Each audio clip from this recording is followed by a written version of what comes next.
보셨죠? 제가 말씀 한번 봉독해 드릴게요. 다시 한번. 사무엘상 2장 1절에서 10절이에요. 한나가 기도하여 이르되 내 마음이 여호와로 말미암아 즐거워하며 내 뿔이 여호와로 말미암아 높아졌으며 내 입이 내 원수들을 향하여 크게 열렸으니 이는 내가 주의 구원으로 말미암아 기뻐함이니이다. 여호와와 같이 거룩한 이가 없으시니 이는 주밖에 다른 이가 없고 우리 하나님 같은 반석도 없으심이니이다. 심히 교만한 말을 다시 하지 말 것이며 오만한 말을 너희의 입에서 내지 말지어다. 여호와는 지식의 하나님이시라. 행동을 달아보시느니라. 용사의 활은 꺾이고 넘어진 자는 힘으로 띠를 띠도다.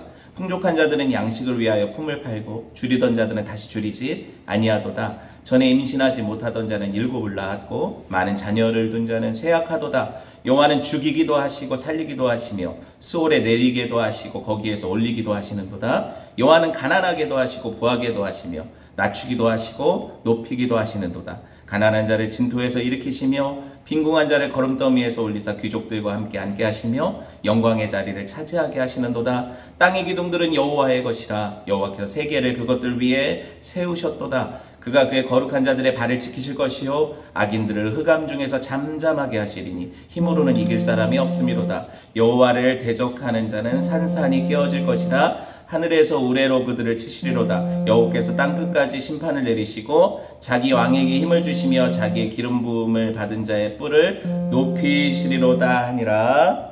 아멘. 네, 영상을 찍는 핸드폰에 전화가 오네요. 네. 함께 하나님 말씀 읽었는데요. 사무엘 오늘 6번째 시간이죠. 역전의 하나님, 역 앞에 하나님이 아니에요. 네, 뒤집어 엎는다는 뜻이에요. 역전의 하나님이라는 제목으로 함께 하나님 말씀 나누도록 하겠습니다. 우리가 지금 3주째예요. 한나의 노래를 배우고 있는지, 그렇죠? 보고 있는지. 개인적인 찬양시였어요. 원래 한나가 아들 주신 하나님께 감격해서 하는 노래였어요. 그런데 이걸 그렇게만 읽을 수 없다고 했죠. 이스라엘 전체 차원의 하나님 앞에서의 고백이에요. 구원의 고백이죠. 그렇죠? 그리고 오고 오는 세대 모든 성도들이 함께 불러야 될 노래라고 했어요. 왜? 이 내용 자체가 우주적이고 구속사적이에요. 그러니까 우리를 위해서 하나님이 베푸신 일을 얘기한다니까요.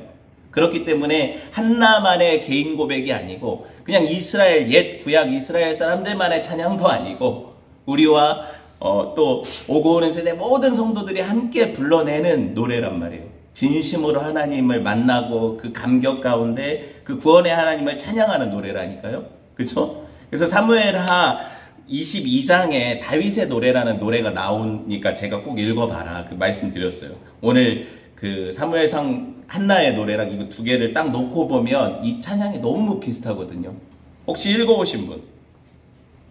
어우 대단한데요? 읽어오신 분들은 그 소정의 작은 선물을 이따가 누구 읽었는지 여보 좀 체크를 해주셔서 네, 다시 읽어오신 분 한번 손을 들어보세요. 네네 이렇게 드리도록 하겠습니다. 감사합니다. 어쨌든 그 말을 잘 들으면 자다가도 떡이 나오니까 네, 여러분 보세요. 같이 읽어보셨으면 아시겠지만 두 노래가 너무 비슷하죠. 그렇죠? 심지어 겹쳐지는 내용이 되게 많잖아요. 그래서 제가 이 노래를 왕의 승전가라고 했어요. 왕이 승리한 노래라고 지난주에 설명을 드렸어요. 근데 다윗 노래야 당연히 왕이니까 전쟁에서 승리도 했으니까 이해가 되는데 한나는 무슨 왕도 아니고 그 당시 왕도 없었고 그런데도 불구하고 한나가 아들 낳고 좋아서 찬양한 게 왕의 승전가라면 개인 노래라고 보기 어렵다는 얘기를 하는 거죠. 그렇죠? 그렇게 볼 수 있고 또 한 가지는 뭐냐면 한나와 사무엘이라는 이런 중요한 인물들이 등장인물로 나타나지만 사무엘서에 제가 사무엘서의 중심 인물 중에 제일 중요한 인물이 누구라고 했어요? 다윗이라고 했으니까. 네, 사사기부터 계속 기다려왔던 그 왕이잖아요. 그죠? 룻기에서 고대하던 그 왕이잖아요. 그 왕, 다윗에 대한 이야기이기 때문에 그런 거죠. 그리고 이 노래 자체가 어때요? 내용을 읽어보면 뭔가 엄청난 역전이 일어나고 있죠. 그쵸? 엄청난 전복이 일어나고 있어요. 참 왕이 오셔서 다스리는 그 나라가 되면은 세상이 어떻게 되냐면 사막이 꽃동산이 되고요. 그죠? 독사들과 그 어린이가 손 놓고 장난쳐도 물지 않는 세계, 완전 역전의 세계가 일어난다니까요. 사자들이 양하고 어떻게 음식하고 뒹굴 수가 있어요. 그죠? 음식하고 어떻게 도시락하고 뒹굴 수가 있냐고요. 그런데 사자들이 어린 양과 함께 뛰노는 세계가 온다니까요. 역전의 하나님이 만드실 세계라니까요. 생각해 보세요. 여러분 보세요. 오늘 본문을 보면, 한나 노래를 보면 이 입장이 바꿔진 사람들의 이야기가 쭉 나오잖아요. 봅시다. 누구 입장이 바뀌었어요? 지금 말씀을 보세요. 네, 띄워줘 보세요. 말씀을. 누구랑 입장이 바뀌어요. 지금 보면 그 본문, 맨 처음 본문을 보면 누구랑 입장이 바뀌어요. 풍족하던 자와 줄이던 자들의 입장이 바뀌죠. 읽으셨잖아요. 본문을. 그죠? 임신하지 못하던 자와 많은 자녀들을 둔 자의 입장이 바뀌죠. 죽었던 자, 죽은 자와 산 자가 바뀌죠. 스올이라는 그 무덤에 내려간 자와 올리온 자의 입장이 바뀌죠. 가난한 자와 부한 자의 입장이 바뀌죠. 바뀌어요, 안 바뀌어요? 낮은 자와 높은 자의 입장이 바뀌죠. 그렇죠? 이 역전들이 계속 일어나는데 한나는 이걸 경험한 인생이란 말이에요. 맞죠?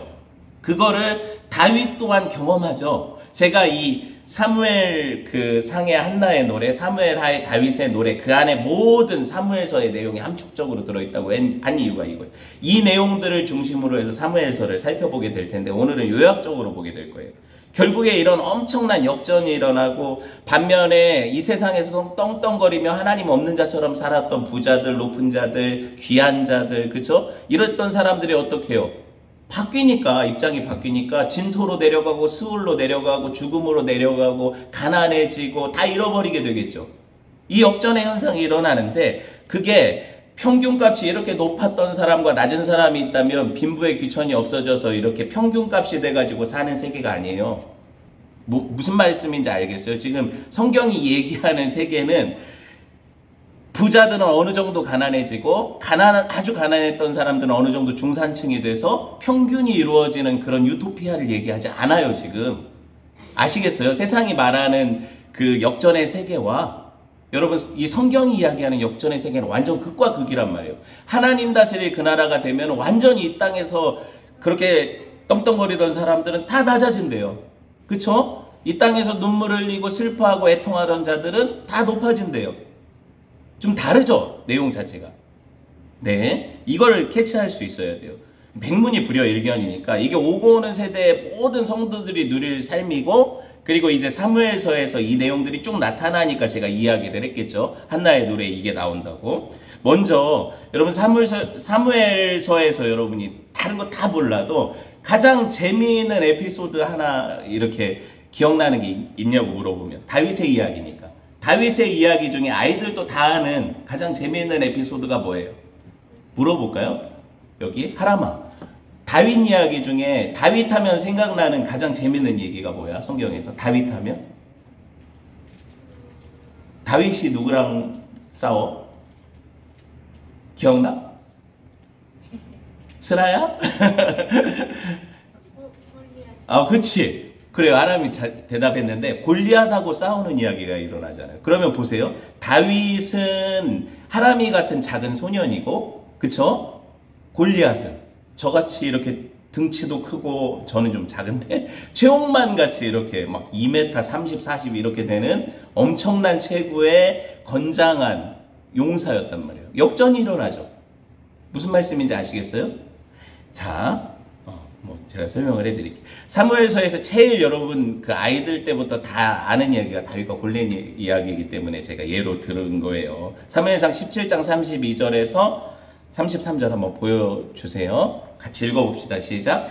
다윗이 사울에게 말하되 그로 말미암아 사람이 낙담하지 말 것이라 주의 종이 가서 저 블레셋 사람과 싸우리이다 하니 사울이 다윗에게 이르되 네가 가서 저 블레셋 사람과 싸울 수 없으리니 너는 소년이요 그는 어려서부터 용사입니다. 어린 다윗이 뭐 했어요? 어린 다윗의 직업이 뭐였어요? 양치는 목동이었죠. 들에 나가서 양치고 있었는데 그 큰 형이랑 작은 형이랑 형들은 어디 있었냐면 사울이라는 왕을 따라서 전쟁터에 나가서 블레셋과의 전쟁을 치르고 있었단 말이에요. 근데 이스라엘 진영하고 저 블레셋 진영이 이렇게 있다면 그 사이에 누가 나와서 골리앗이라는 엄청난 거인이 나와가지고 야 이스라엘에는 나랑 대적할 사람이 있냐? 니네 끌어라. 이러면서 막 매번 니네가 믿는 하나님이 뭐냐? 니네를 구원하지도 못하는 신이 신이냐? 이러면서 막 놀리고 해도 아무도 그 중에 사울이라는 왕도 못 나가요. 사울이 이스라엘 중에 제일 키가 컸다고 했잖아요. 성경에 보면. 그런데 사울도 못 나가요. 용사였는데도 불구하고. 근데 어린 다윗이 형들한테 도시락 아버지가 갖다 주라고 해서 그거 싸갖고 왔다가 그 골리앗을 보게 되거든요. 근데 이스라엘 전체가 다 두려워 떨고 있단 말이에요. 그러니까 어떻게 해요? 물어보죠. 사람들한테. 저기 누군데 왜 이스라엘이 아무도 못 나가서 저 사람하고 못 싸우냐? 그러니까 형 중에 큰 형이 화가 나가지고 네가 뭔데 전쟁 구경하러 와가지고 까부냐? 이러고 있었는데 다윗이 내가 가서 저거 죽여버리고 싶다 이런단 말이에요. 그 얘기를 누가 들어요? 아무도 이스라엘이 싸우러 못 나가니까 사울의 귀까지 들어간 거예요. 그게. 사울왕이 불렀어. 불러가지고 야 너 진짜 네가 저 골리앗하고 싸울 수 있다고? 그러니까 내가 할 수 있다고 그렇게 얘기를 하는 거예요. 다윗이. 그러니까 사울이 그래도 못 믿어보니까 뭐를 시키냐면 자기 투구랑 자기 갑옷을 입혀보는데 하람이 같은 친구가 어떻게 그 최홍만의 갑옷을 입겠어요? 안 되잖아요. 안 되니까 막 불편하니까 다 벗고 자기가 쓰던 물맷돌 몇 개만 챙겨가지고 자기가 나간다고 하니까 사울이 말려도 안 되고 실제로 나가서 싸우죠. 근데 그렇게 어떻게 나갔어요? 너는 창과 칼과 단창으로 내게 오거니와 골리앗한테 다윗이 나갈 때 나는 네가 모독하는 이스라엘 군대의 하나님 여호와의 이름으로 네게 가노라 하면서 달려가면서 던졌는데 스트라이크가 딱 되잖아요. 이마에 딱 꽂혀서 한 방에 엎어지고 골리앗이 죽죠. 무슨 얘기예요? 이스라엘 모든 자들 어떤 용사도 대적하지 못했는데 그 소년 다윗이 어떻게 해요? 그 대단한 용사, 어려서부터 용사였던 골리앗을 넘어뜨리고 이스라엘에 승리를 주죠. 이게 뭐예요? 하나님이 역전시키신 거잖아요. 첫째로 우리가 이 구체적으로 사무엘 그 전체 내용 중에서 한나의 찬양의 일부를 보면 용사의 활이 꺾이고 그쵸? 4절에 용사의 활이 꺾이고 넘어진 자는 힘으로 띠를 띠도다 그랬는데 용사의 활이 꺾인 거예요. 누구? 골리앗의 활이 꺾인 거죠. 그쵸? 그리고 누가 일어나요? 넘어졌던 아무 힘없어 보이던 그 소년이 왕으로 일어나잖아요. 그 사건을 계기로 해서 모든 이스라엘 사람들이 누구를 사모해요? 다윗을 사모해요. 사울은 천천, 다윗은 만만이라고 하잖아요. 그 사건 하나로 완전히 역전됐죠. 이런 이야기를 하는 거니까 제가 한나의 노래 이야기의 구절구절 들으면 다 사무엘서에 있는 내용이라는 거죠. 이해되셨어요? 그리고 이게 또 누구의 이야기 속에 나타나요? 구약 전체 이야기 속에 이런 역전이 계속 일어나는 거예요. 그리고 성도들의 삶에 이런 역전이 계속 일어난다는 거죠. 이해되셨죠? 이렇게 따라오면서 이 오늘 말씀을 들으시면 돼요. 여러분 아까 제가 골리앗을 아주 뭐라고 하냐면 용사 중에 용사였지만 사실 사울도 용사거든요. 사울은 왜 용사였어요? 사울이 원래 왕이 될 때에는 자기가 되게 겸손했단 말이에요. 내가 어떻게 왕이 됩니까? 이러던 사람이었는데 교만해졌잖아요.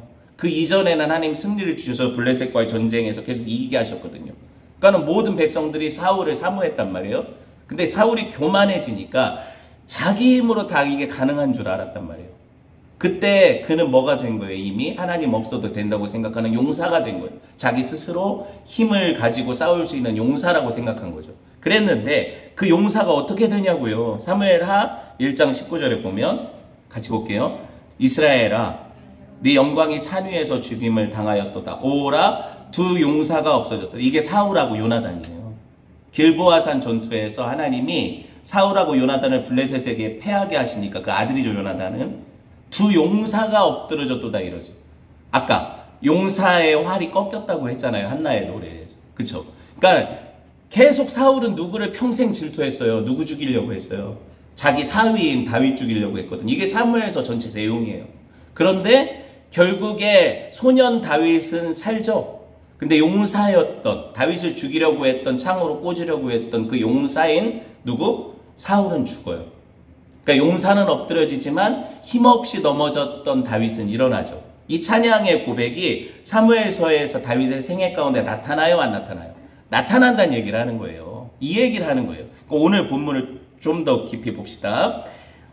둘째, 뭐예요? 한나의 찬양에서 역전된 사람들. 풍족하던 자들, 배부르던 자들은 양식을 위해 품을 팔게 되죠. 그죠? 구걸하게 된다는 거예요. 그리고 줄이던 자들은 어떻게 돼요? 다시 줄이지 않게 된다고 하죠. 오늘 말씀에 그랬잖아요. 그렇게 얘기를 하고 있거든요. 그리고 또 한 가지 그 노래에 붙어 있는 게 전에 임신하지 못하는 자는 몇을 낳았다? 7을 낳았다. 그리고 많은 자녀를 둔 자는 쇠약해지고 있다. 이런 찬양을 해요. 한나가. 그쵸? 그런데 사무엘상 보세요. 2장 36절 같이 봅시다. 시작. 그리고 내 집에 남은 사람이 각기 와서 은 한 조각과 떡 한 덩이를 위하여 그에게 엎드려 이르되 청하노니 내게 제사장의 직분 하나를 나에게 맡겨 떡 조각을 먹게 하소서 하리라 하셨다 하니라. 이게 누구한테 한 말일까요? 엘리 제사장에게 하나님께서 하신 말씀이에요. 엘리 제사장이 그 당시 이스라엘의 사사이자 제사장이었잖아요. 엘리의 아들들이 어땠어요? 제사장이었지만 풍행이 아주 나빴죠. 불량자들이라고 하잖아요. 그래서 엘리 제사장의 아들들은 어떻게 했냐면 나중에 이제 살펴보게 되겠지만 이스라엘 사람들이 재물을 가져오면 그거 다 태워가지고 하나님께 먼저 드려야 되거든요. 번제 드리고 화목제 드릴 때. 그런데 하나님께 드리기도 전에 그 재물을 약탈해 갔어요. 그런 나쁜 놈들이죠. 그리고 삶은 고기 싫다고 나는 구워 먹겠다고. 그죠? 숯불, 직화구이가 더 좋다고 또 그걸 뺏어가고 이런 식의 하나님의 제사를 능멸했죠. 하나님의 예배를 능멸한 사람들이 누구예요? 제사장이라는 목회자라는 거예요. 그 사람들이 목회자였단 말이에요. 그리고 엘리를 평가하기를 엘리는 어떤 사람이래요? 비둔한 사람이다 그러죠. 비둔이 무슨 뜻이에요? 예, 그래서 제가 살을 빼고 있잖아요. 뚱뚱한 사람, 너무 풍족하게 먹어서 주체할 수 없이 뚱뚱한 그 사람이 얼마나 비둔했냐면 의자에 앉아있는데 의자가 부러져가지고 넘어져서 목이 부러져 죽죠. 네, 그만큼 비둔한 사람. 여러분 이렇게 비둔했다는 게 상징하는 게 뭐예요? 하나님을 예배하는 제사장의 직분을 이용해서 자기 배만, 그죠? 자기 자식들만 잘 살면 되고 자기 집안만 풍족하게 누리면 되고 여기서 말씀에 보면 풍족하던 자는 뭐예요? 재물을 위해서 나중에 그거 먹을 거 하나 얻으려고 구걸하게 될 거라고 말씀하시잖아요. 그 역전이 일어난다고 하나님 말씀하시잖아요. 그렇죠? 풍족하던 자들은 양식을 위해 품팔고 줄이던 자들은 다시 줄이지 않겠다. 이렇게 얘기하시잖아요. 이 엘리 제사장에 대한 이야기가 실제 예언적으로 드러나고 나중에 어떻게 보면 엘리의 후손들이 어떻게 살아가는지 나중에 추적해보면 제가 이제 설교를 통해서 계속 추적을 하게 되겠지만 추적해보면 제대로 말로가 좋지를 않아요. 다 망하고 다 죽어요. 먼저 아들들 먼저 죽잖아요. 그리고 그 후손들 남은 후손들도 되게 안 좋아요. 그리고 나중에 무슨 얘기를 하냐면 나한테 제사장 직분을 맡겨달라 하는 건 뭐예요? 그 사람들을 목회자로 쓰는 사람이 없다는 거잖아요. 그래서 내가 먹고 살기가 힘드니까 어떻게 해요? 내가 이력서 쓰고 내가 계속 쫓아다니면서 나 한번 써달라고 제사장이 그러고 다니다가 나는 별로 비싸지도 않다고 은 하나면 내가 목회를 하겠다.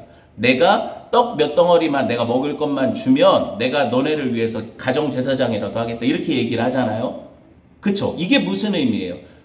풍족하던 자들이 완전히 역전이 돼가지고 이렇게 자기 삶을 위해 구걸하고 성직도 팔아가는 이런 삶으로 바뀌죠. 근데 여러분 이게 엘리 제사장의 시대고 그 사람 정말 나쁘다. 이 자녀들 잘못했다. 이러기 전에 지금 오늘날 이 시대를 보세요. 목회자들이 어때요? 어떻게 사냐고요. 떡 한 덩이를 위해서 자기 성직을 팔잖아요.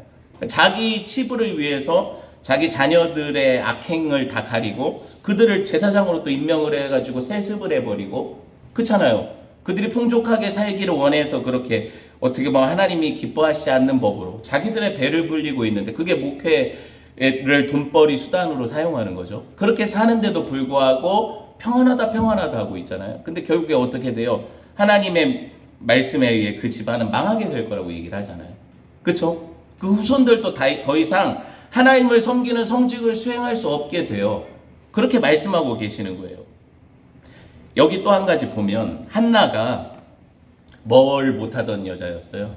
임신을 못하던 여자였는데 오늘 말씀에 보니까 잉태하지 못하던 여자는 아들, 딸을 7을 낳고 그쵸? 그리고 자녀가 많았던 여자는 누구예요? 한나 이야기에서 분인나죠. 그런데 자녀가 많던 자는 쇠약해진다고 이렇게 이야기를 하고 있단 말이에요. 이상하지 않아요? 근데 한나가 그러면 애를 몇 명 낳냐? 처음에 하나를 주셨죠? 사무엘을 주셨잖아요. 그런데 그러고 나서 끝나지 않았어요. 하나님께서 사무엘을 바치니까 하나님께서 삼남 이녀를 또 주셔요. 그런데 삼남 이녀 더하기 1이면 몇이에요? 6이죠. 7명을 낳은 건 아니잖아요. 그래서 어떤 사람들이 이거 한나 얘기 아니래.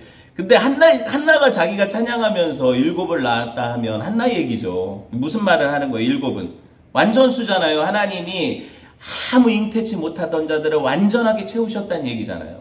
그쵸? 이게 성도들의 삶에도 일어난다니까요, 실제로. 그리고 자식 많다고 교만하고 자랑하던 자들은 하나님 낮추시는 거예요.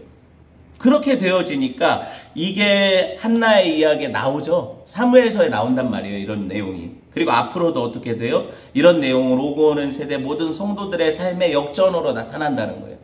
구약에도 이 이야기가 계속 나오고요. 한번 봅시다. 세 번째로 보면 제일 중요한 이 중심 구절이라고 있어요. 여호와는 죽이기도 하시고요. 또 뭐라고 했어요?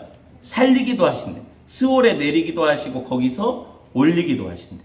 여러분, 죽을 것 같이 힘든 사람들, 예수 믿다가 내가 진짜 믿음으로 살려고 했는데 진짜 죽은 자 같이 되었다. 거반 맞아 죽은 자 같이 되었다.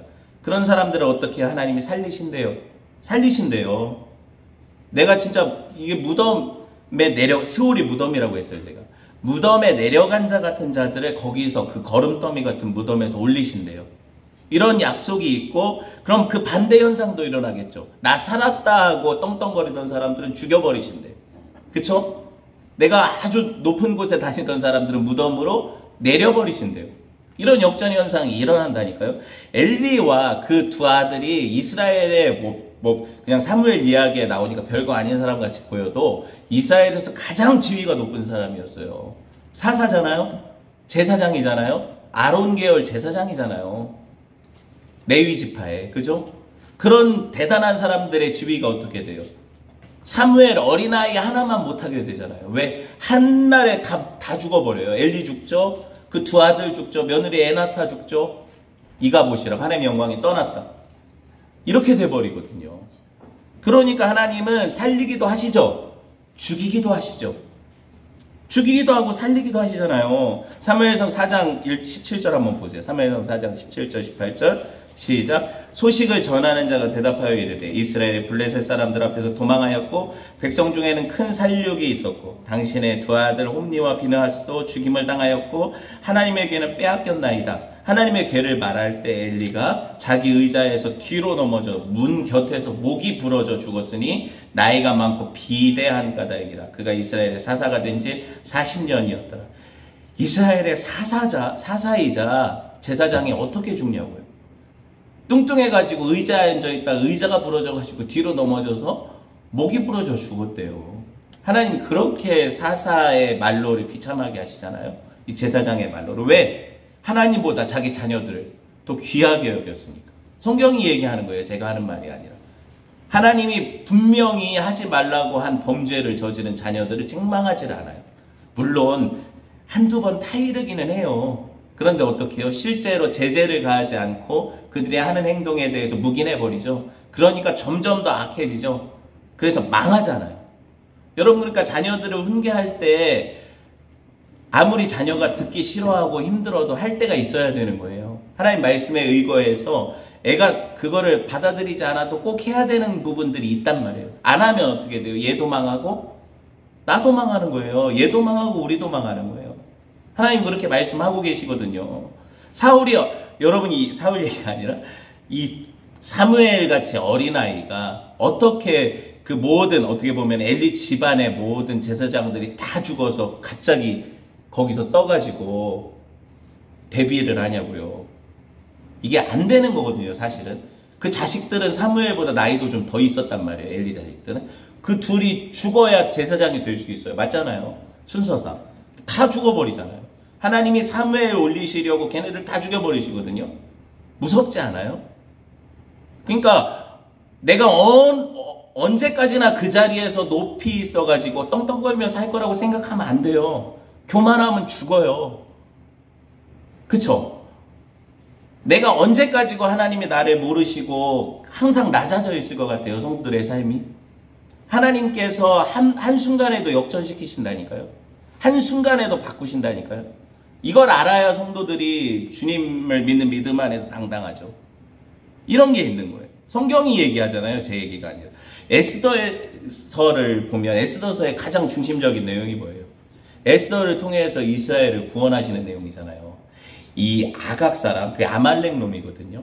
아각 사람 하만이라는 사람이 아하수에로라는 페르시아 왕의 총리 대신이었는데 유대인 중에 포로로 잡혔던 자 중에 모르드게가 있었고 그 조카 에스더가 어떻게 해요? 왕비가 됐단 말이에요. 간택이 돼가지고 왕비가 됐단 말이에요. 그런데 하만이라는 놈이 원래 아말렉 출신이니까 아말렉하고 누구는 원수예요?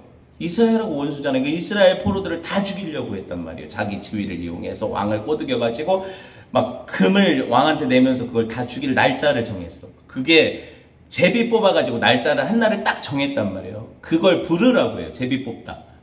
제비 뽑는 날, 그날 다 죽이기로 딱 결정을 하고 모르드게도 나무에 달아 죽이려고 딱 그 나무 십자가 같은 거 만들어 놨어요. 그런데 에스더가 죽으면 죽으리다 하고 나가죠, 왕한테. 그러고 나서 자기의 억울함을 얘기를 하죠. 그랬더니 왕이 아하수에로가 에스더가 너무 예쁜 거예요. 하나님이 그 눈을 콩깍지가 시게 하셔서 세상에 이렇게 아름다운 여인이 없고 이 여인이 하는 거라면 나라 반이라도 띄워주겠다 이런 마음이 든 거죠. 그래서 에스더가 식음을 전폐하고 우니까 무슨 일이냐 왕이 그러니까 하만이라는 놈이 우리 유대인들 죽이려고 왕한테 계략을 이렇게 했다. 그날 그 불임절이라고 부르 제비 뽑다라는 거예요. 죽이려고 제비 뽑은 그날에 하만이 달려요. 그리고 주변에서 이스라엘의 시기에서 죽이려고 했던 모든 사람들이 에스더에서에 보면 역전이 돼가지고 바로 그날에 이스라엘 백성들이 그 사람들을 죽여요. 왕이 명령을 내렸거든요. 그렇게. 그게 불임절이에요. 완전히 이런 역전이 일어나는 날이 언제일까? 이 불임절이 언제일까? 십자가에서 예수님이 죽으시고 부활하시는 날이. 그래서 모르드게가 거기 달리는데 하만이 달리잖아요. 그 자리에 다르려고 했던 원수가 달리잖아요. 그쵸? 그렇게 되어지는 거예요. 여러분, 아이 사무엘이 어떻게 그렇게 높아졌는지를 보세요. 어떻게 제사장이 됐는지를 보세요. 자기 차례가 오지도 않았는데 하나님이 그를 진토에서 높이시니까 엄청난 부활의 역전의 역사가 일어나거든요. 실제로. 네 번째, 여호와는 뭐래요? 가난하게도 하시고 부하게도 하신다고 하죠. 낮추기도 하시고 높이기도 하신다고 하죠. 다 비슷한 말 같은데 가난한 자를 진토에서 일으키시고 빈궁한 자를 거름더미에서 올리사 귀족들과 함께 하시며 영광의 자리를 차지하게 하신다 이러고 있어요. 마지막에 이제 네 번째 한번 살펴볼 거예요. 여러분, 사무엘이 어떻게 엘리 집안의 제사장이 되냐면요. 사무엘은 어려서부터 엘리 3살 때 저 떼고 나서부터는 거기 사환으로 보내져서 살잖아요. 그러다가 음성 듣죠.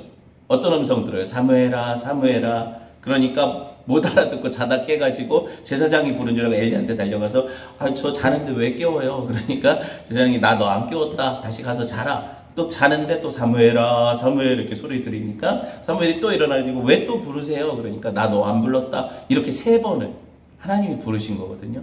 나중에 또 엘리한테 가니까 엘리가 그래도 제사장이니까 이게 감이 3번째는 감이 왔어. 야, 하나님이 부르시나 보다. 너 하나님이 다시 부르실 때는 이렇게 대답을 해라. 주의 종이 듣겠나이다 말씀하옵소서. 이렇게 대답을 해라. 그렇게 가르쳐줘요. 그래가지고 그렇게 대답을 하니까 하나님이 어떻게 해요? 사무엘에게 엘리 집안에 일어난 일을 예언해 버리시는 거예요. 그런데 사무엘이 어린 나이에 그 얘기를 들었을 때 충격이겠어요? 아니겠어요? 엘리가 다 한날에 죽는데 자식들도 다 죽고 하나님 죽여버리시겠대. 그런 얘기를 엘리 제사장한테 가서 사무엘이 할 수 있겠어요? 못해. 그래가지고 머뭇거려요. 아직 어리니까. 사무엘이 선지자라도 어리니까 듣고 말을 못하고 있는데 엘리가 그래도 선지자라 이런 얘기를 해요. 하나님 뭐라고 말씀하셨지 너. 그건 괜찮아. 뭐 나쁜 말이라도 다 나한테 해. 그 얘기하니까 그 얘기 다 해버리거든요. 사무엘이 실제로. 그리고 그 말씀대로 예언대로 될지어다라고 얘기를 엘리가. 그러니까 엘리도 이 사람이 아주 썩은 건 아니에요. 사실 말씀을 보면 그게 엘리 자체가. 그래서 엘리는 그게 하나님 말씀하신 분이 하나님이시니까 하나님 뜻대로 되기를 원합니다 그러거든요. 그러고 실제로 그 집안에 그 일이 일어나게 되잖아요. 그런데도 불구하고 엘리가 점점 더 눈이 어두워져 가는 건 사실이죠. 이스라엘의 말씀과 이상이 희귀해져 갔다. 그건 뭐예요? 엘리가 말씀 못 듣고 이상을 못 보니까 그렇게 된 거예요. 그래서 말씀이 희귀하던 시대에 말씀의 사람으로 준비된 게 누구다? 어려서부터 말씀을 듣고 주의 음성을 듣는 훈련을 시켰던 사무엘아 사무엘아 이렇게 부르셨던 누구? 사무엘. 사무엘이 뭐예요? 듣겠습니다. 주님 말씀하십시오. 이게 사무엘이거든요. 이름이. 주님 말씀하옵소서 주의 종이 듣겠나이다. 이게 이름이에요. 주님 말씀 듣는 자. 사무엘. 아시겠죠? 쉐마 이스라엘 그러잖아요. 들어라 이스라엘아. 쉐마 이스라엘. 그죠? 이게 들어라 이스라엘이거든요. 사무엘 하면 듣겠습니다 하나님. 이런 뜻이에요. 아시겠죠? 그래서 여러분 하나님 말씀 듣는 자가 어떻게 돼요? 말씀의 선지자가 되는 거죠. 말씀 듣는 자가 말씀의 선지자가 되는 거잖아요. 듣지 않는데 어떻게 전해요? 내가 말씀을 듣지 않는데 어떻게 전하냐고요. 하나님께 들은 게 없는데. 엘리가 왜 말씀을 못 전했고 그 땅에 말씀이 없었을까? 말씀을 못 들었으니까. 못 봤으니까. 눈이 어두워서 영적으로 말씀을 못 봤으니까. 그렇게 되는 거거든요. 자, 똑같아요. 사무엘이 그래서 하나님의 말씀의 사람으로 준비돼서 그 시대에 다윗을 예비하는 훌륭한 선지자와 사사로 쓰셨던 것처럼 마찬가지예요. 사무엘서의 주인공이 다윗이 어떻게 준비돼요? 다윗은요, 어려서부터 양똥치던 목자로 가족들 가운데서도 취급을 못 받았어요. 그래서 사무엘이 기름 부으려고 갔을 때 누구만 안 왔어요, 거기? 다윗만 안 왔어요. 왜? 왕의 감이 아니라고 부모도 그렇게 생각 안 했거든요. 그 애 하나, 나머지 자기 멋있는 여섯 아들이 있는데, 엘리야, 삼마, 이런 멋있는 아들들이 있는데, 무슨 다윗까지 불러. 다윗은 양똥이나 치고 있었죠. 그런데 하나님이 얘도 아니고 얘도 아니다. 하나님 중심 보신다 하면서 누구 기다려요? 막내 다윗을 기다리시잖아요. 그리고 이 사람을 보니 내 마음에 합한 자라 그러고 기름 부어버리시잖아요. 그렇죠? 이런 이 역사가 일어나요. 역전이 일어난다니까요. 사울은 어떤 사람이었어요? 그가 겸손했을 때는 하나님께 쓰임받지만 교만해서 하나님의 제사를 멸시하고 자기가 왕대였다고 자기 결정하면 자기 소견에 옳은 대로 살고 하나님을 왕으로 인정치 않을 때 그의 삶이 어떻게 됐어요? 사무엘하 3장 1절 봅시다. 사무엘하 3장 1절 시작. 사울의 집과 다윗의 집 사이에 전쟁이 오래매 다윗은 점점 강하여 가고 사울의 집은 점점 약하여 가니라. 이게 하나님이 하시는 일이에요. 그쵸? 사무엘하 7장 13절에 다윗에게 축복하면서 다윗 언약을 주시기를 시작. 그는 내 이름을 위하여 집을 건축할 것이요 나는 그의 나라 왕위를 영원히 견고하게 하리라. 결국에 다윗을 통해 누가 오냐고요? 영원한 왕이신 예수님이 오니까 그 왕위를 영원히 견고케 하시겠다는 약속이 이루어지잖아요. 다윗에게서. 그렇죠? 사울은 기회를 놓쳤단 말이에요. 사울은 그런 기회를 먼저 받았는데 먼저 된 자가 나중 되는 거예요. 여러분 세상에서는 성도들이 바라볼 때 저 사람 부럽다. 저 사람은 예수도 안 믿는데 어떻게 저렇게 잘 나가지? 저렇게 부자가 되지? 저렇게 뭐라고 약간 세상에서 떵떵거리고 높은 위치에 잘 올라가지? 엄청 부럽죠? 솔직히 부럽잖아요. 그런데 이 역전이 일어난다니까요. 하나님이 이걸 우리한테 계속 말씀하시는 거예요. 언젠가 하나님께서 이 역전을 일으키실 거라는 얘기를 하시는 거예요. 목사님은 살아생전에 꼭 역전이 일어납니까? 영적으로는 분명히 일어나요. 근데 육적으로 볼 때는 내가 가난했는데 갑자기 로또가 돼서 부자가 된다 이런 식의 역전이 무조건 일어나냐? 그건 제가 장담할 수 없어요. 왜냐면 성경이 장담하지 않으니까. 근데 영적인 역전은 분명히 일어나요. 그런 부분이 분명히 있기 때문에 살다가 성도들이 무조건 가난하게 살리라는 법도 없잖아요. 육적으로는 사실 내가 노력하고 하나님이 은혜 주실 때 분명히 그런 부분이 얼마든지 개선될 수도 있어. 실제 그 물질적인 부분이나 육체적인 부분도 개선이 가능하죠, 당연히. 그런데 그게 100% 하나님 믿으니까 그렇게 된다 이런 공식은 없단 말이에요, 성경에. 이 얘기를 하는 거예요. 그렇지만 100% 공식이 있어. 그게 뭐냐면 영적으로는 분명한 부흥이 일어나요. 영적으로는 분명한 이 역전의 현상이 일어나요. 실제로 그래요. 그래서 우리가 죽은 자였으나 살아나잖아요. 가난한 자였으나 예수 안에 부요하잖아요. 이 역전은 분명히 일어난다니까요. 그러니까 옛날에는 내가 예수 믿어도 빌빌거리며 내가 왜냐면 믿음에 확신도 없고 받은 은혜도 너무 작아서 내가 내 삶을 볼 때 예수 믿는 자 같은 당당함도 내 안에 풍성한 누림도 없었는데 점점 더 하나님 말씀의 역전이 일어나니까 비록 내가 가난하지만 다른 사람을 부욕해 할 수 있는 능력이 있다는 걸 내가 알게 돼요. 이게 신앙이 자라나는 거거든요. 그럼 삶의 역전이 일어날 거 아니에요? 일어난다니까요. 나도 줄 게 있으니까. 나도 누리고 있는 게 분명히 있으니 이걸 발견하게 되는 거죠. 역전이 일어난다니까요. 이거를 이제 사울 집안, 다윗 집안에 완전한 역전이 일어나게 되는 계기는 어떻게 돼요? 이미 하나님이 다윗을 기름 부으시고 사울을 버리셨을 때 끝난 거거든요. 나중에 사울이 죽고 요나단 그 대를 이을 아들도 죽었을 때는 다윗이 더 이상 거릴 게 없잖아요. 그죠? 하나님이 처음 약속을 이루시는 과정을 이렇게 보여주시는데 이게 사실 제가 다윗의 얘기다 그러면 다윗 얘기 끝이죠. 근데 다윗은 누구의 예표예요? 당연히 예수님의 예표고 예수님의 삶에서 이런 역전이 일어나요? 안 일어나요? 일어난다니까요. 볼까요? 빌립보서 2장 6절에서 11절 같이 봅시다. 그는 근본 하나님의 본체시나 하나님과 동등됨을 취할 것으로 여기지 아니하시고 오히려 자기를 비워 종의 형체를 가지사 사람들과 같이 되셨고 사람의 모양으로 나타나서 자기를 낮추시고 죽기까지 복종하셨으니 곧 십자가에 죽으십니다. 죽었어요. 예수님이 진짜로 죽었어요. 죽은 척한 것도 아니고. 그죠? 그런데 어떤 역전이 일어나냐? 시작. 이러므로 하나님이 그를 지극히 높여 모든 이름 위에 뛰어난 이름을 주사 하늘에 있는 자들과 땅에 있는 자들과 땅 아래에 있는 자들로 모두 무릎을 예수의 이름에 꿇게 하시고 모든 입으로 예수 그리스도를 주라 시인하여 하나님 아버지의 영광을 돌리게 하셨느니라. 만유의 주가 되셔요. 그래서 영광 돌리게 하시는 거예요. 그 예수님이 죽었다 사시죠. 죽음에서 부활하신 우리 구주 만왕의 왕, 그분이 반석이시고 그분이 영광 받으실 분이시죠. 예수님의 삶이 이렇게 십자가와 죽음과 부활을 통해서 근본적으로 역전이 일어난다면 이게 성도들의 삶의 예표라니까요. 우리도 예수와 함께 십자가에 못 박아 죽으면 어떻게 돼요? 그와 함께 살 것이에요. 성경이 얘기해요. 그와 함께 살고 그 안에서 누리는 모든 아들과 함께 신령한 은사들을 누리게 돼요. 그 생명력을 누리게 돼요. 그 은혜와 능력을 누리게 돼요. 그래서 계속해서 예수님이 가르치시는 천국복음이 뭐였냐면 희한하게도 누가복음에 보니까 봅시다. 시작. 지금 줄인 자는 복이 있나니 너희가 배부를 것이요. 역전이 일어나죠. 지금 우는 자는 복이 있나니 너희가 웃을 것이요. 인자로 말미암아 너희를 미워하고 멀리하고 욕하고 너희를 이름하여 악하다 하여 버릴 때는 핍박받을 때는 너희에게 복이 있다. 그날에 기뻐하고 뛰놀라. 하늘에서 너희 상이 큼이라. 그 조상들이 선지자들에게 이같이 했다. 그러니까 오고 오는 세대 모든 예수 믿는 사람들은 이렇게 애통하고 가난하고 낮아지고 슬퍼하고 그렇죠? 이렇게 삶을 살았지만 하나님 뭐라고 하냐면 그들의 삶이 복되라고 하시는 거예요. 되게 복된 삶이고 너네는 그날에 기뻐하고 뛰놀라. 아시겠어요? 천국에서 너희 상이 크다. 하나님 나라에서는 그들이 높아지고 큰 자가 되죠. 역전이 일어난다는 거예요. 예수 믿으면 실제로 역전이 일어난다는 거예요. 세상 사람들이 교만하게 떵떵거리면서 성도들을 비웃고 교회 욕하고 예수님 욕하고 하나님 욕하고 지금은 그런 시절이에요. 우리가 그걸 바라보면서 어떻게 느껴요? 아, 나도 괜히 교회를 택했나? 성당 다닐 걸.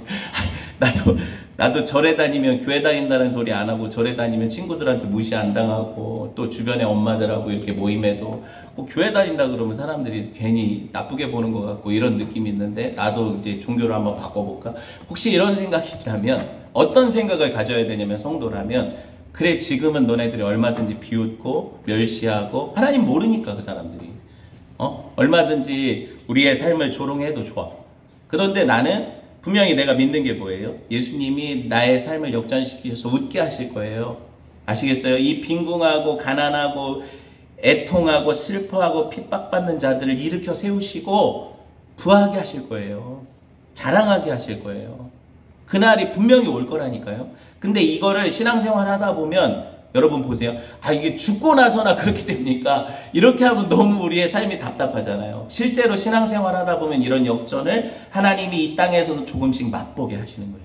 성도의 삶이 늘 그렇게 죽어가는 인생으로 죽을 때까지 그렇게 죽으면 어떤 성도들이 어떤 걸 개런티로 하나님 말씀을 믿겠어요. 근데 실제로 성도들의 삶에 간혹 이런 역전 현상들을 이 땅에서도 누리게 하시거든요. 그때마다 나는 어떻게 생각해야 돼요? 지금 내가 이런 작은 역전에서 이렇게 기쁘고 하나님이 나를 돌아보셨다는 것 때문에 너무 행복한데 천국에서 진짜 역전이 일어날 때는 난 어떻게 했나? 그렇게 멸시하고 하나님 믿는다고 핍박하던 그 사람들이 지금 슬피 울며 이를 갈고 있을 텐데 이런 게 성도들의 자부심 아니에요? 제가 목사를 왜 할까요? 목사하면 지금 이 시대는요, 목회자는 사람 취급 못 받는 시대예요. 그런데 그럼에도 불구하고 저는 하나님 앞에서 저의 정체성을 다시 보거든요. 거울 보면 볼 게 하나도 없어. 근데 말씀 보면 어때요? 제 정체성이 새로워져요. 아, 나는 그 사람들이 말하는 그런 도둑놈도 아니고 사람들 등쳐먹는 사기꾼도 아니고 나는 그런 사람으로 부름받은 게 아니거든요. 저는 성도들을 괴롭히다가 또 막 성적으로 착취하는 그런 목회자로 부른 것도 아니고 하나님이, 그쵸? 그거는 사람이 아니에요. 하나님이 나를 어떻게 부르셨나 다시 나를 말씀의 거울로 보면 나는 하나님 말씀을 선포하라고 부르신 목회자고 하늘에서 상이 있단 말이에요.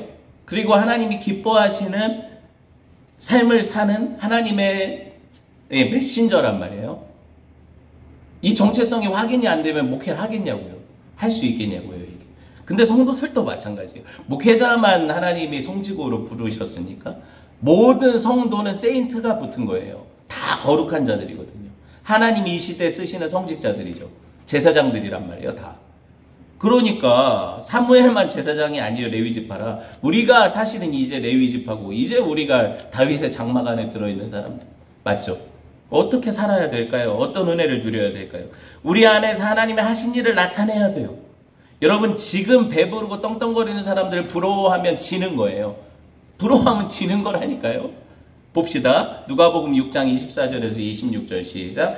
그러나 화 있을진저 너희 부요한 자여 너희는 너희의 위로를 이미 이 땅에서 받았도다. 화 있을진저 너희 지금 배부른 자여 너희는 배고파 죽겠다. 앞으로 화 있을진저 너희 지금 웃는 자여 너희가 애통하며 울리로다. 모든 사람이 너희를 칭찬하면 화가 있도다. 그들의 조상들이 거짓 선지자들에게 이와 같이 하였느니라. 성도들 듣기 좋은 말만 하고 복 받는다 그러고 세상에서 부자 되고 예수 믿으면 병도 낫고 애들 잘 되고 이런 설교만 하면 당연히 성도들한테 칭찬받고 우리 목사님 좋다고 얘기 듣겠지만 뭐래요 여기? 모든 사람이 너희를 칭찬하면 화가 있다. 그죠? 그들의 조상도 거짓 선지자들에게 이와 같이 하였다. 제가 새겨들어야 될 말씀이고 여러분이 새겨들어야 될 말씀인 거예요. 여러분 이 역전이 이 땅에서 일어나면 이거 계급 혁명 같은 거잖아요. 낮아졌던 사람들이 아주 높아져서 지도자가 되고 막 가난한 사람들이 다 부자가 되고 부자들은 다 땅에 대기업 총수들은 다 밑에서 메이드나 하고 있어야 되고 이렇게 되는 역전이잖아요. 이 내용 자체가. 근데 이 땅의 차원의 복음이 아니니까 이야기를 할 수 있는 거예요. 구약에 보면은요, 실제로 예수님이 메시아잖아요. 메시아가 오시면 그때 어떤 일이 일어나는데요? 아까 찬양했던 독사들이 어린이한테 손 넣는 게 아니라 어린이가 독사굴에 손을 넣어도 안 물고 사자들이 양과 뛰놀고 이런 역전의 현상이 일어나는데 이사야 42장에 보면 7절에 같이 볼게요. 시작. 네가 눈먼 자들의 눈을 밝히며 예수님이 하시는 일이에요. 갇힌 자를 감옥에서 이끌어내며 흑암에 앉은 자를 감방에서 나오게 하리라. 이게 메시아가 하는 역할이거든요. 실제로 잘 들어보세요. 그런데 메시아가 진짜 이 땅에 오셨잖아요. 복음서에 보면 그때 하신 일이 뭐예요? 누가복음 4장 18절 시작. 주의 성령이 내게 임하셨으니 예수님이 이는 가난한 자에게 복음을 전하며 내게 기름 부으시고 나를 보내사 포로된 자에게 자유를 눈먼 자에게 다시 보게 함을 전파하며 눌린 자를 자유롭게 하고. 맞죠?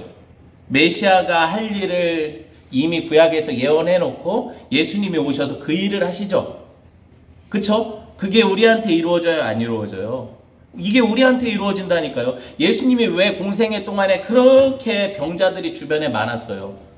그냥 예수님이 의사로 취업하신 게 아니에요. 왜 병 왜 고치셨어요? 이 메시아가 하는 일을 보여주시기 위해서. 고치고 병든 자 치유하고 눈먼 자 눈뜨게 하고 이 일을 계속 하시죠. 이게 메시아가 하는 일이라는 거 내가 뭐다? 하나님 보내신 메시아다. 이거 보여주시려고 이 일을 하신 거예요. 그냥 쇼하신 게 아니라. 기적 그냥 하신 게 아니라. 아시겠죠? 그렇다면 우리가 알아야 되는 게 뭐냐면 내가 바로 똑바로 못 걷던 자잖아요. 십자가의 길을 향해. 내가 예수님의 복음을 똑바로 못 보던 자잖아요. 눈먼 자. 내가 하나님 앞에서 어떻게 보면 이 세상 이 땅에 갇힌 자였잖아요. 포로된 자. 사탄에 매이고 돈에 매이고 세상 인정에 매이고 관계에 매이고 그래서 하나님 뜻대로 살지 못하던 자, 갇힌 자가 나거든요. 이런 자에게 자유를 주시는 거예요. 하나님을 자유롭게 섬기고, 그죠? 억눌렸던 자 눈 뜨게 하시고 걷게 하시고 뛰게 하시죠. 이 일의 역사가 누가 하시는 거예요? 하나님이 하시는 거예요. 그래서 할렐루야 주의 나라가 하나님 임하시면 어떻게 돼요? 눈먼 자는 눈을 뜨고 할렐루야 임하소서 하면 저는 자는 걷게 되는 거죠. 그게 우리한테 일어난 일이에요 지금. 그래서 여러분은 예수 이름으로 일어나 걸으라 하면 그는 걸었네 뛰었네 찬양했네 이거 할 수 있는 사람. 그게 저와 여러분에게 하나님 하신 일이라니까요. 이 말씀을 기억하시면서 시간이 다 됐으니까 이 말씀을 기억하시면서 혹시 여러분 뭐가 답답해요? 갇혀 있어요? 억눌려요? 나는 제대로 못 보고 있어요? 똑바로 걷고 싶어요? 누구 만나면 돼요? 예수님 만나면 돼요. 그런 은혜가 저와 여러분에게 있기를 주님의 이름으로 축원해 드립니다. 네, 함께 말씀 들었으니까요. 기도합시다.